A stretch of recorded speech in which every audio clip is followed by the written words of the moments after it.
Olá, pessoal! Tudo bem com vocês? Espero que todos estejam bem, meus amores. Estou com muita saudade de todos vocês. Aqui é a professora Andréa Santos, de língua portuguesa. E conforme o combinado, no roteiro de estudos, hoje nós iremos estudar o capítulo 12.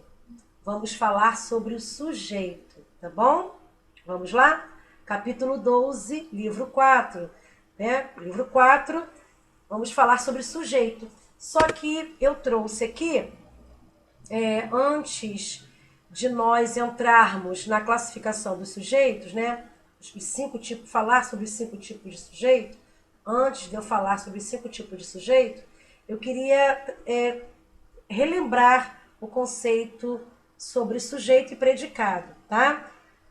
Nós sabemos que sujeito e predicado são os termos essenciais de uma oração, também chamados de termos constitutivos da oração, Então, o que é um sujeito? O sujeito é o ser ou coisa sobre o qual declaramos algo.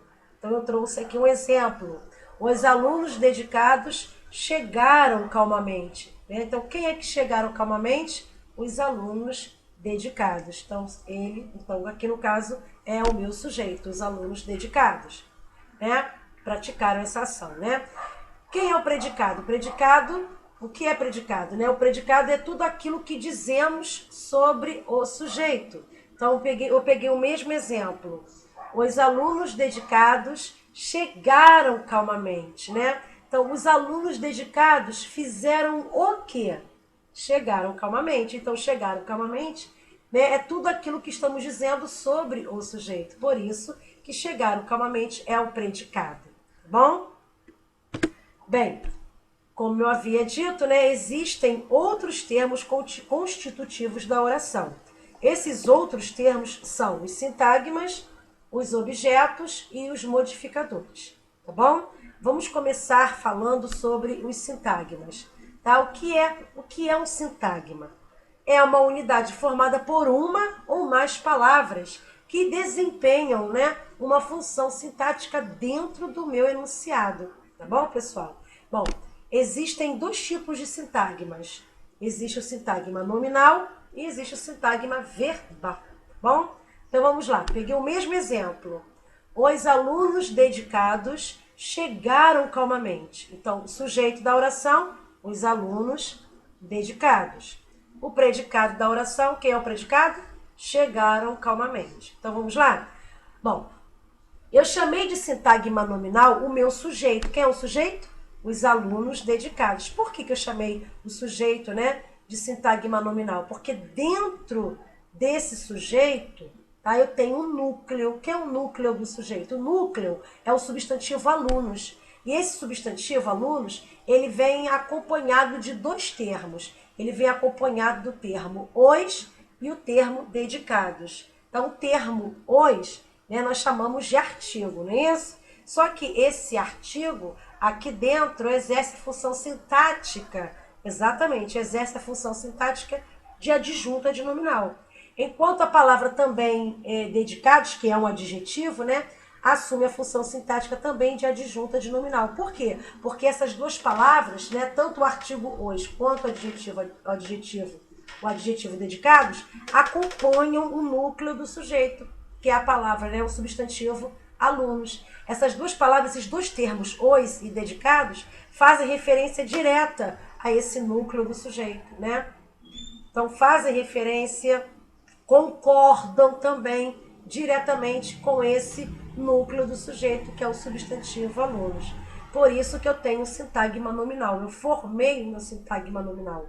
Então, o meu sintagma nominal é formado por essas palavras que desempenham essas funções sintáticas dentro do meu enunciado.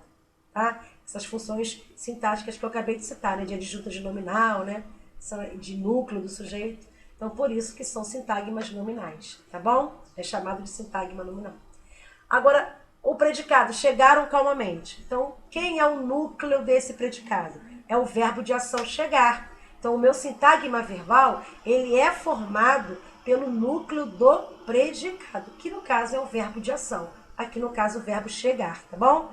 E a palavra calmamente é a palavra que está modificando o verbo chegar, ou seja, a palavra calmamente é um advérbio de modo, porque me mostra, né, como, a maneira, o meio, né, a maneira, o modo como os alunos dedicados chegaram. Então, é um advérbio de modo. Então, aqui eu tenho o meu sintagma verbal formado pelo verbo de ação, né, que é o núcleo do predicado, a palavra do verbo chegar, mais o advérbio calmamente, o advérbio de modo calmamente. Bom? Objeto. O que é um objeto? Objeto é o termo que completa, né, o sentido do verbo transitivo, podendo ser chamado de objeto direto ou de objeto indireto. Ou seja, se o meu verbo transitivo for direto, o meu complemento verbal vai ser chamado de objeto direto. Se o meu verbo transitivo for indireto, veja bem, se o meu verbo transitivo for indireto, o meu complemento verbal vai ser chamado de objeto indireto, tá bom? Então eu trouxe aqui um exemplo. Vamos lá? Os alunos realizaram uma feira de ciências. Então, os alunos é o sujeito. O predicado, realizaram uma feira de ciências. Uma feira de ciências. Ok? Esse é o predicado. Tá bom? Agora, se eu dissesse somente assim. Pessoal, os alunos realizaram, tá? Só isso, os alunos realizaram. Vocês iriam entender? Certamente não, né? Certamente que não iriam entender. Vocês iriam perguntar, professora, os alunos realizaram o quê? Olha só, está pedindo complemento para ter sentido, né? O quê? Eu iria responder, uma feira de ciências. Então, o termo uma feira de ciências é o complemento verbal que está completando o sentido do verbo realizar, tá bom?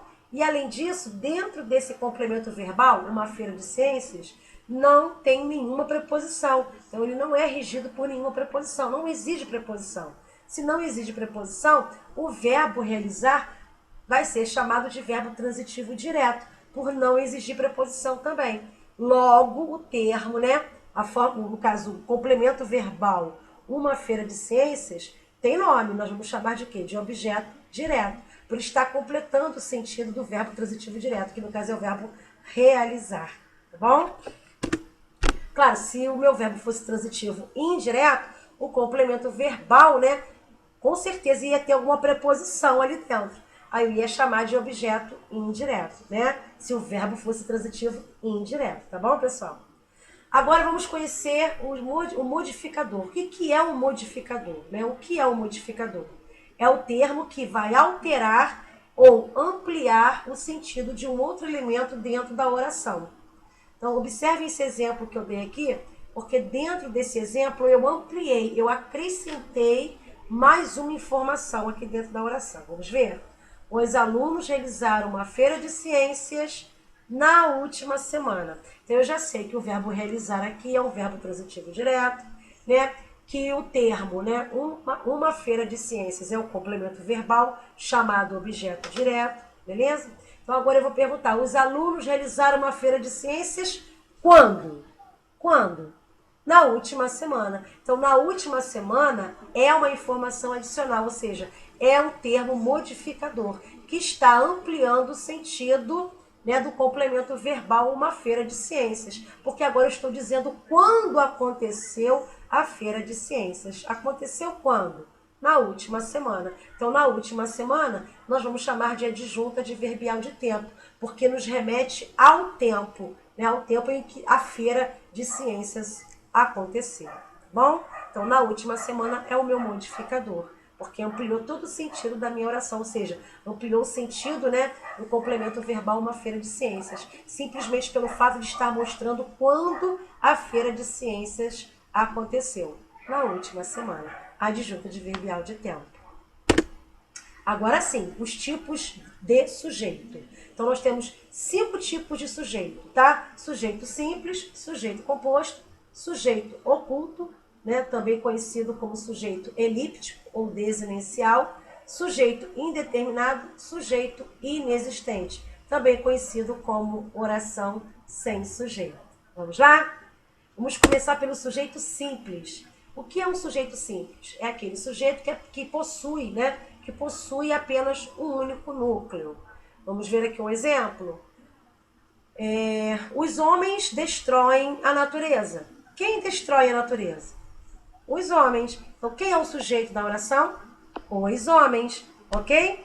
Agora, quem é o núcleo desse sujeito? O núcleo, né, é a palavra que tem mais importância, né, que tem mais sentido. É a palavra homens. Então, só tem quantos núcleos aí dentro? Quantos núcleos eu tenho dentro desse sujeito? Um único núcleo. Se eu só tenho um único núcleo, eu tenho um sujeito simples. Outro exemplo. Deus é perfeito. Quem é perfeito? Deus. Então, quem é o sujeito? Deus. Então, quem é o núcleo desse sujeito? É a palavra Deus. Só tem essa palavra, né? Então, se só tem um único núcleo, eu tenho um sujeito simples. Último exemplo. Os alunos estudam para a prova. Né? Então, quem estuda para a prova? Os alunos. Então, o sujeito, os alunos, não é isso? Quem é o núcleo desse sujeito? O núcleo é a palavra alunos, pessoal. Então, só tem um único núcleo, certo? Se só tem um único núcleo, eu tenho um sujeito simples. Sujeito composto é aquele sujeito que possui dois ou mais núcleos, ok? Vamos aqui a um exemplo. As vacas brancas e os touros pretos pastavam. Quem pastavam? As vacas brancas e os touros pretos. Então, os touros pretos. Então, eu tenho meu sujeito aqui, né? O sujeito da oração, as vacas brancas e os touros pretos, ok? Quem é o núcleo desse sujeito? O núcleo são as palavras vacas, touros. Então, eu tenho dois núcleos. Se eu tenho dois núcleos, eu tenho sujeito composto, ok? Mais um exemplo. A cegueira e a pobreza lhe torturavam os últimos dias de vida. Quem é o sujeito? A cegueira e a pobreza, ok? Então, quem são os núcleos desse sujeito? São as palavras cegueira, pobreza. Então, eu tenho dois núcleos, eu tenho um sujeito composto. Outro exemplo, fome e desidratação são agravantes das doenças daquele povo. O sujeito da oração, fome e desidratação. Quem são os núcleos desse sujeito? São as palavras fome, desidratação. Então, eu tenho dois núcleos. Se eu tenho dois núcleos, eu tenho sujeito composto, ok? A conjunção aditiva e não entra como núcleo, ok, pessoal? Então, vamos lá, mais um exemplo. Eu e a turma fomos ao jogo, né? Quem é o sujeito? Eu e a turma, ok? É o sujeito, né? Quem são os núcleos desse sujeito? Eu, são as palavras eu, turma. Então, eu, turma, né, são os núcleos do meu sujeito. Sendo assim, eu tenho dois núcleos, eu tenho sujeito composto. Tá bom? Agora vamos falar do sujeito oculto, também chamado de sujeito elíptico, né? Também conhecido como sujeito desinêncial, né? Então, pessoal, o sujeito oculto ele é determinado pela desinência verbal e não aparece explícito na frase. Tá? Por isso o nome de sujeito implícito, né? Implícito, oculto, tudo é a mesma coisa, né? Bom, vamos ao primeiro exemplo. Estamos sempre alertas para com os aumentos abusivos de preços. Quem é o sujeito?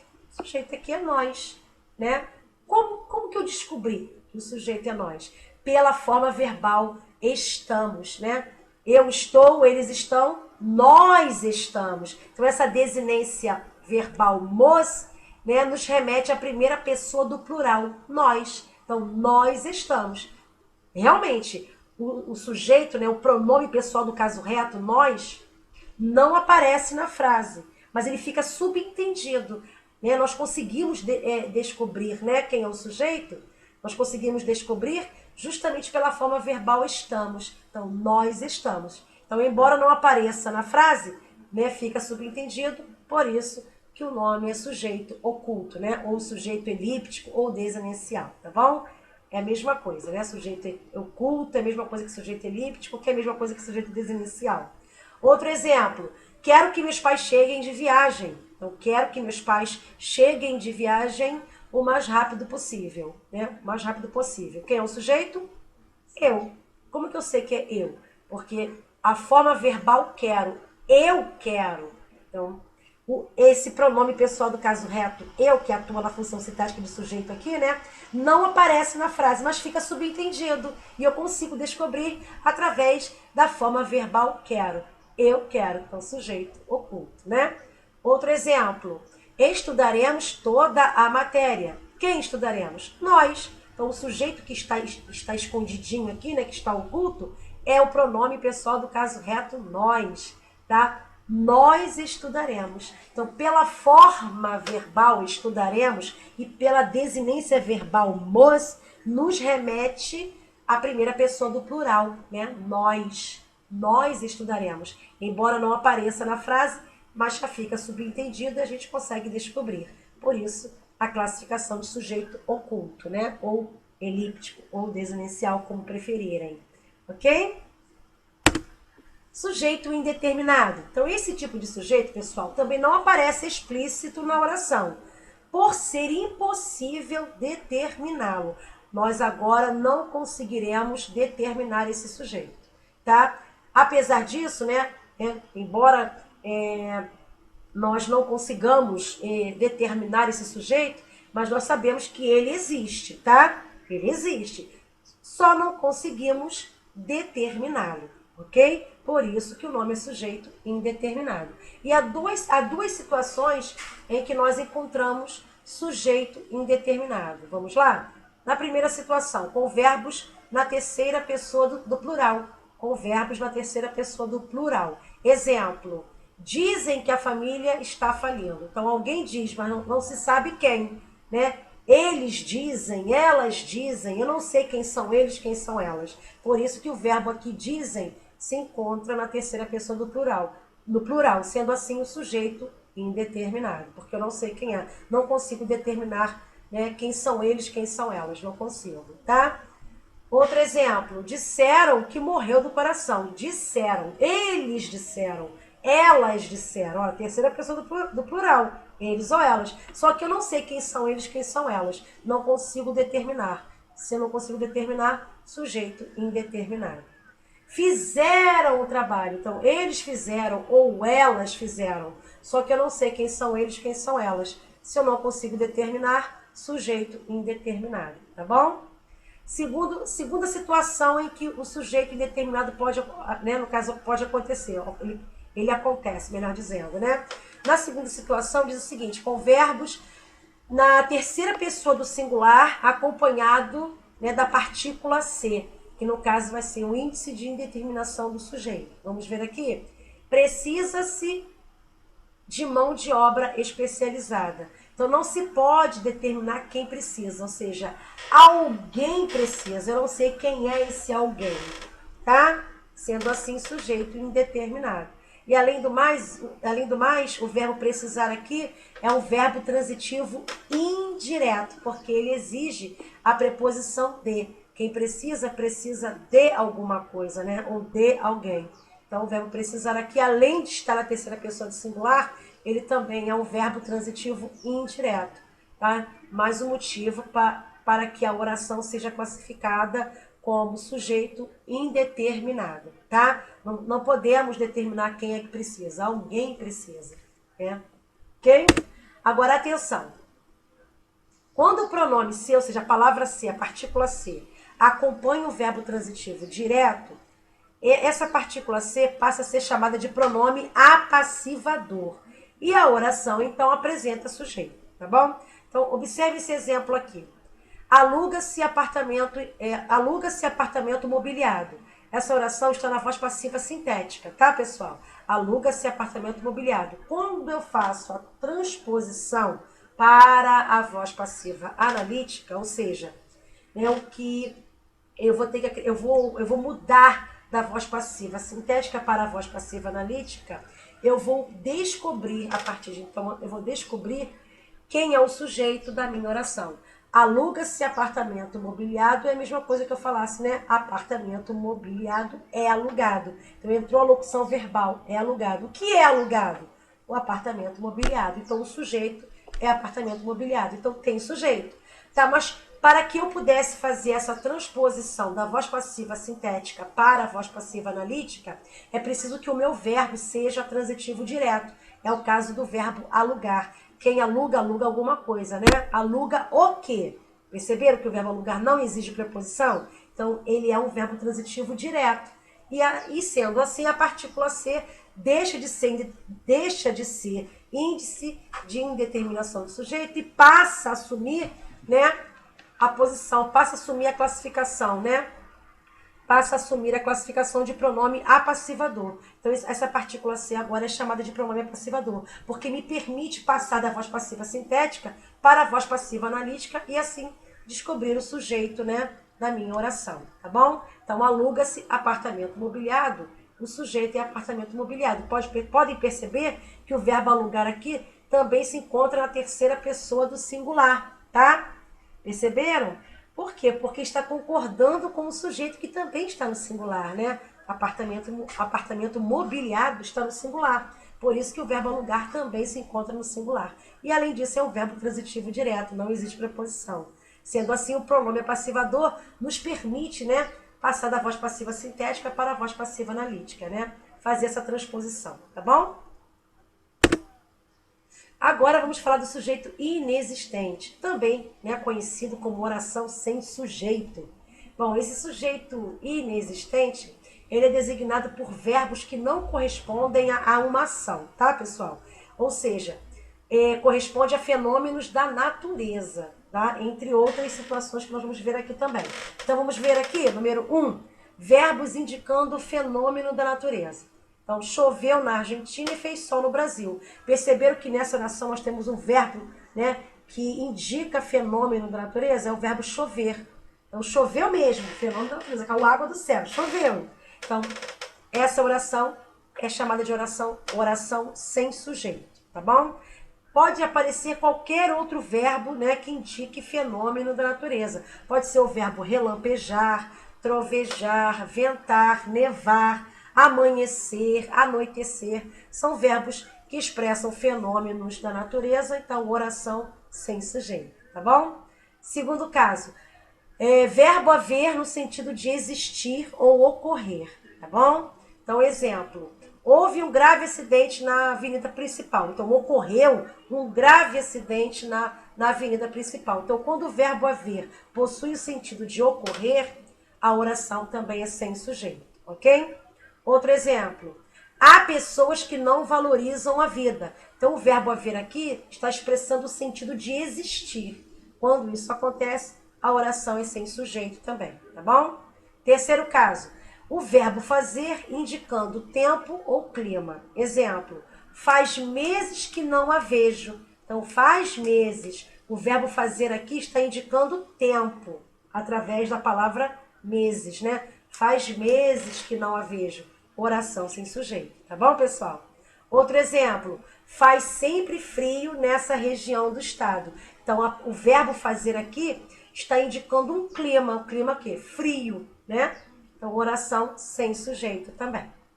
Agora, se porventura o verbo fazer, né, aparecer na oração, né, expressando uma ação, aí nós teremos um sujeito sim. Olha um exemplo aqui. Os alunos fazem os exercícios. Então, dentro desta oração, o verbo fazer está indicando uma ação. Sendo assim, tem sujeito. Quem é o sujeito? Os alunos. Aí sim.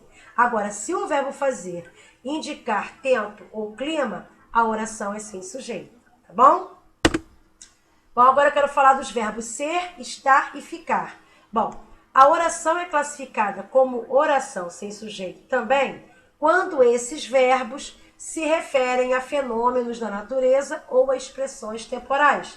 Exemplos, ficou bastante escuro. Olha aí o verbo ficar, ó, ficou bastante escuro. Está se referindo ao fenômeno da natureza, certo?